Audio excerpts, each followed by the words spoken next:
Hey, what's up, EBA leaders and pastors? Hey, I just want to take a moment to update you. If you weren't able to make this week's luncheon, it was a fantastic discussion. There's pictures on the EBA Facebook to let you know who was there. Had quite a diverse group of pastors and leaders that came to participate in Tuesday's luncheon to talk about the Truth and Unity Amendment proposed by Dr. Mueller, Albert Mueller, with Southern Seminary.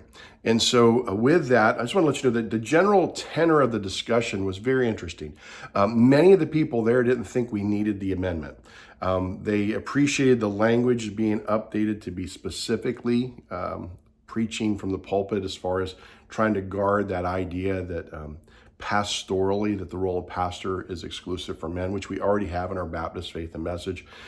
But the general consensus among those that came to the luncheon was that that there's a dynamic of amending that is overreaching.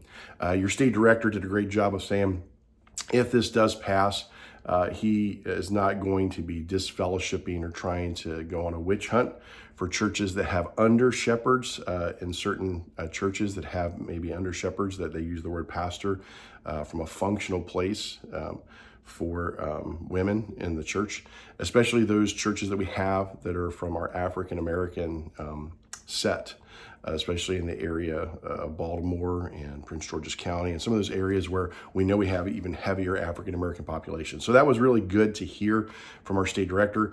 The other thing that was consensus there was, what do we do? What do we do as Southern Baptists? And I just want to encourage you.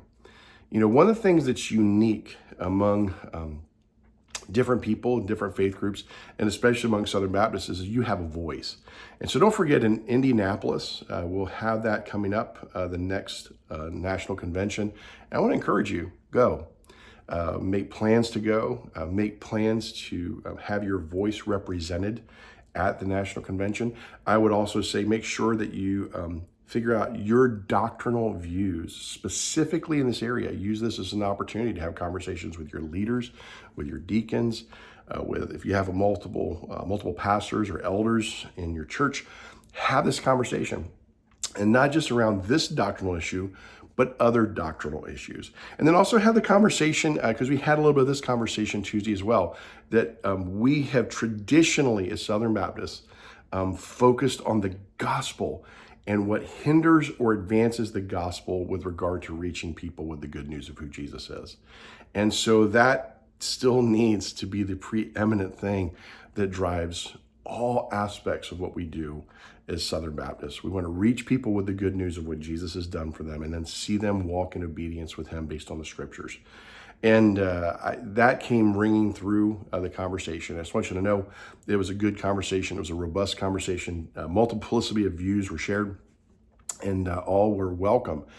And we would love to see that happen also at the national level. It certainly is happening at the local level, and it's happening at the state level, and that's encouraging to me. So a couple things coming your way as you think about those things. And I'm going to leave the links to the Truth and Unity Amendment, as well as some of the languages and changes there. The next thing that you got coming, don't forget you got a couple things over the summer. One is London Village is looking for a summer intern. If you're a summer intern, it's a paid internship. You'd like to learn more about local ministry, you can sign up and connect with that. Sunrise is getting ready to close its season of sign up for the leadership development program that they have. So look into that if you're looking for local education that'll equip you for ministry.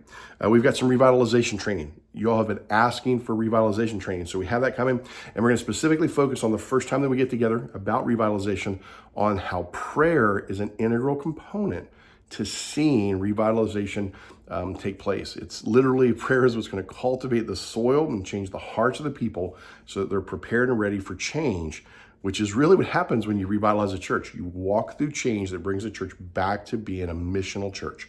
And so we're gonna talk through that initial part of what changes in the prayer life of the church.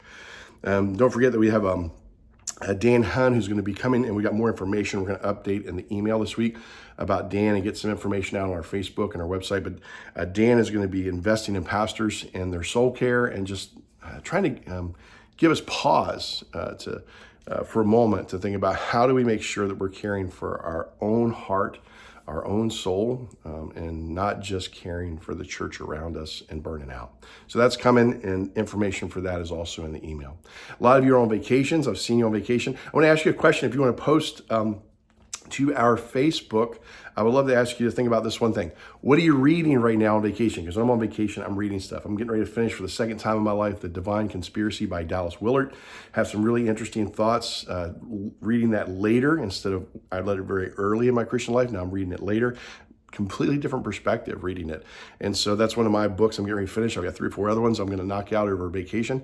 What books are you reading? Love to hear what you're reading. Post it to our Facebook, and that'll be some way we can encourage each other to continue to grow and learn.